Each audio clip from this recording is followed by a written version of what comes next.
Hello bass players out there in Nebraska. This is the 2018 NMEA All-State Orchestra Audition tutorial for the double bass audition repertoire. So I'm going to be covering the excerpt today, the excerpt from Giuseppe Verdi's La Forza del Destino. It's a standard for professional orchestra auditions. Doesn't happen all that much, but it does come up occasionally. So it's a good thing for you to learn. Not just to make you a better player, but also possibly prepare you for future auditions where you're auditioning for an orchestra that's professional. So let's, first of all, a little bit of background information. This is the fourth video. I have already made 3 videos. You should look at those first. I made 2 videos for major scales and minor scales, and also a video for the etude, and now this is the video for the required orchestral excerpt. So I will begin first, like I have in the other videos, by playing it first all the way through, and then I'll give a few pointers. And one other thing, please download the PDF, the sheet music with my fingerings and position markings and a few bowings. It'll be a lot easier for you to follow along if you are referring to the same sheet music that I'm referring to. So you can get that download in the comments for this video or in the About section for this video. Okay, so this is Giuseppe Verdi's La Forza del Destino, the excerpt from rehearsal H through J.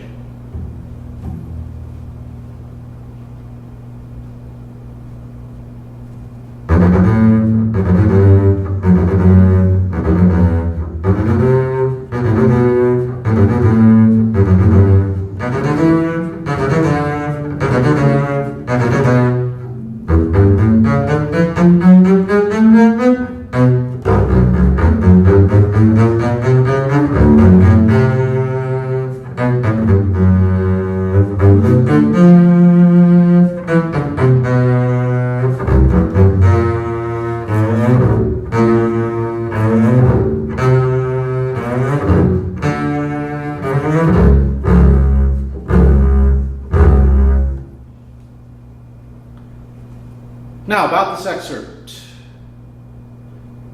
The 16th notes at the very beginning of the excerpt, all those 16th note figures, the 3/16 notes before the long tied note, those all need to be played and practiced at the slower tempos from the fingers. And what that means is, watch that I don't use my arm at all on the 16th notes. It's all coming from the fingers.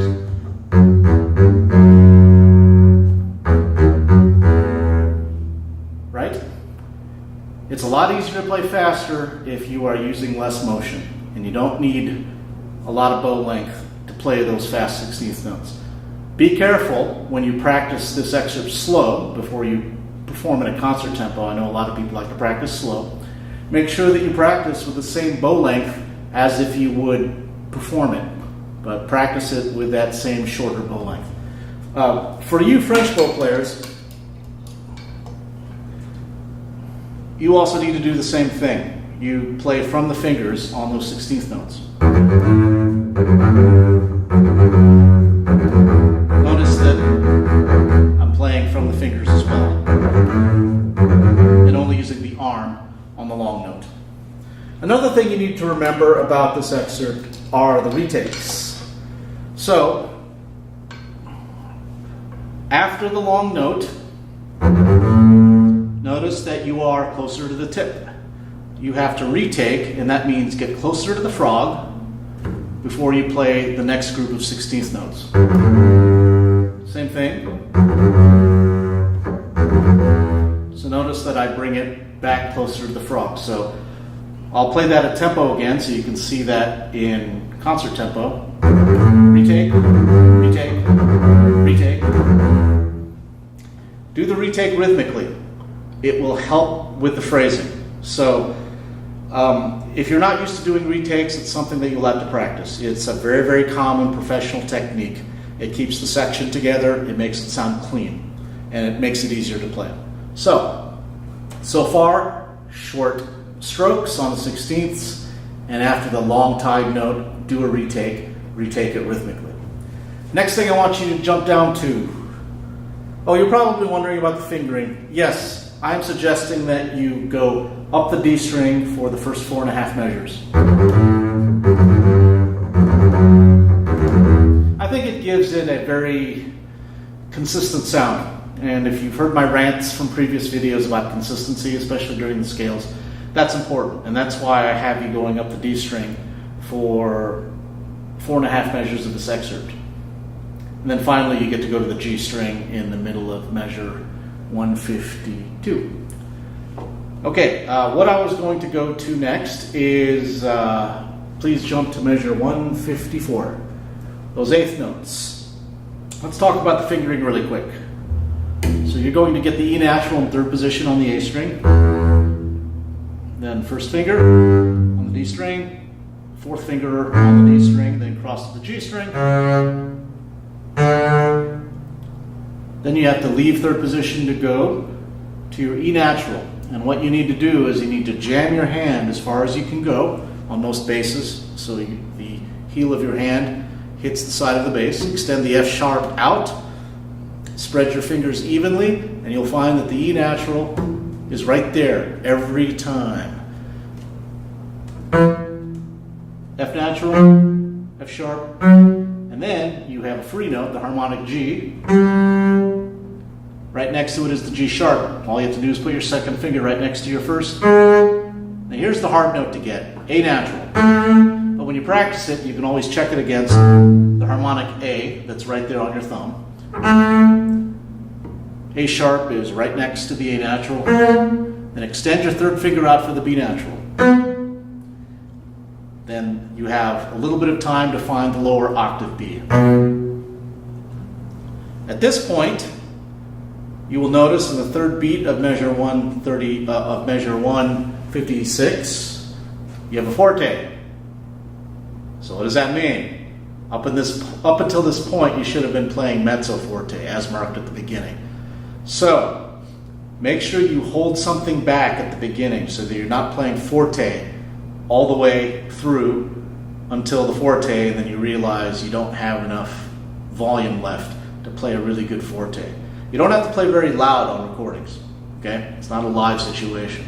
So you can play the mezzo forte almost at a mezzo piano, a little bit louder than mezzo piano, and then when you get to the forte, it becomes very dramatic when you do play it forte. And that's something that I suggest. Think about playing it mezzo piano almost. On the recording, it's okay. Don't do that live, but on the recording, play it a little on the mezzo piano side.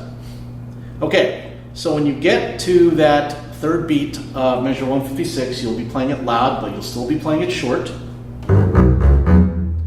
Notice the C sharp.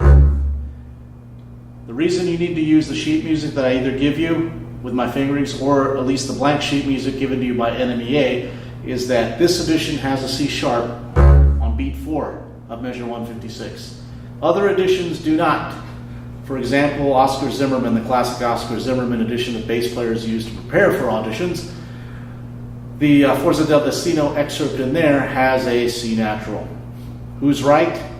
Doesn't matter. If they give you the sheet music, play from the sheet music that they give you. Play the C sharp. Don't be a musicological nitpicker and insist on a C natural because you're using the Oscar Zimmerman version, okay? They don't care. Play the C sharp. Okay, now that that's out of the way, play really resonant, go up the D string, and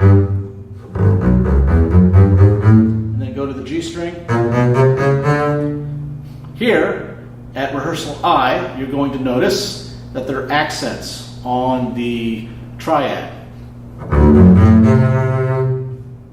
You have to play those accents long.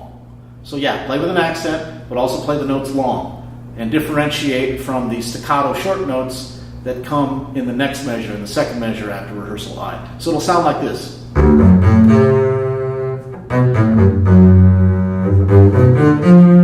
Short. Long. Okay? So differentiate between long accents and the short staccato notes. The committee will love you when they hear this. If there's a committee, it's probably just one bass player. Okay. Next thing you need to know about is you're probably wondering about how to play measure 163, 164, 165, 166, those 16th notes. You know, what's really hard about that section is not the execution of the 4 16th notes. It's after the 16th notes where you have to cross strings to a low note, and in some cases not only cross strings to a low note, but you have to shift back to a low note because you don't have the open string. So you need to practice that first. So what I suggest is to get your metronome out.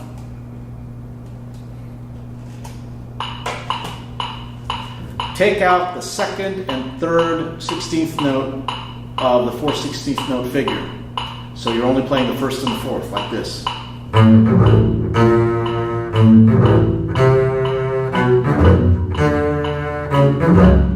That allows you to practice the quick shifting to the lower note and allows you to practice the string crossing.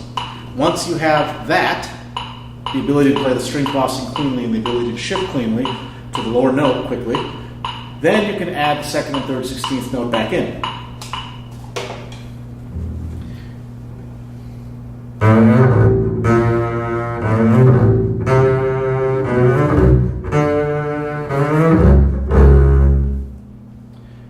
Use a burst of energy. Those 4 16th notes, don't think of it as 16th note to 16th note. Think of it as one motion that just goes through very, very quickly. That'll help you execute it. Final hint for the last 2 measures where you have the low C sharps, you have the accent of the decrescendo. Don't worry about trying to do decrescendo. There really isn't enough time. It's better to think of playing an accent and then letting the natural release of the weight as a result of going to the tip execute the decrescendo for you. So think of it as a very slow, lazy forte piano on a down bow, and just let the natural release of the weight going to the tip play the decrescendo for you. It's a lot easier to do it that way than to actually think of a decrescendo. Okay, that's pretty much all I have to say about this excerpt. It's a really fun excerpt. It's kind of addictive once you play it after a while. So there's a payoff. It's fun to play, a lot fun than the etude. So this is the 4th and final video, and so this is all I've got to say. I really appreciate you watching all of these videos. I wish you luck. I know that your teachers, maybe even your parents are on you about getting into this all-state orchestra, and you might be wondering if it's worth it. Yes, it's worth it. Even if you don't get in, it's worth it, because you will learn a lot and grow a lot as a bass player, as a musician, from trying your best in doing these. And if you get in, the experience is worth it. I can't think of a high school experience that is the equivalent of playing in the all-state orchestra for the state of Nebraska, because the string programs in the state of Nebraska are fantastic. And so when you get the best players from each of those string programs into one super orchestra, it's an amazing sound. I love hearing the all-state orchestra perform. As a last bit of inspirational story, if it matters at all, you can turn it off now. I'm just going to throw a little personal thing. But if you want to know a little bit, you know, before I became a bass professor and a music technology professor, I do both of those at UNO. I did play the bass for a living. That's how I made my living for almost a decade. And I have no regrets about that. In fact, it was wonderful, really, really wonderful experience. But that career had to start somewhere, and it started with me with the All-State Orchestra in Kansas. I grew up in Kansas, and the All-State Orchestra is really what planted the seed for me to consider going into music for a living. And you know what? I didn't actually make it in the first year that I tried. In my 10th grade, I tried for the first time, didn't get in. But I did grow a lot as a musician, learned a lot about shifting, learned a lot about harder repertoire.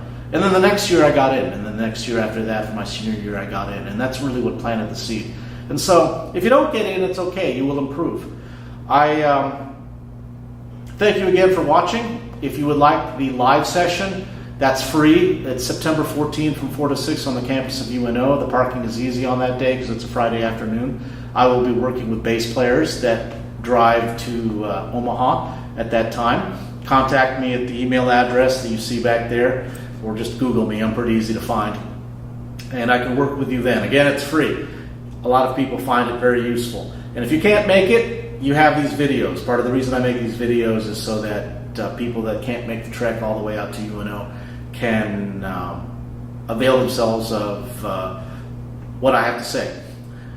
Also, some people prefer YouTube videos, so I'm hoping that these videos will replace the normal outreach that UNO does, because I know kids like to use YouTube videos for learning stuff. I certainly do, so I'm sure you do as well.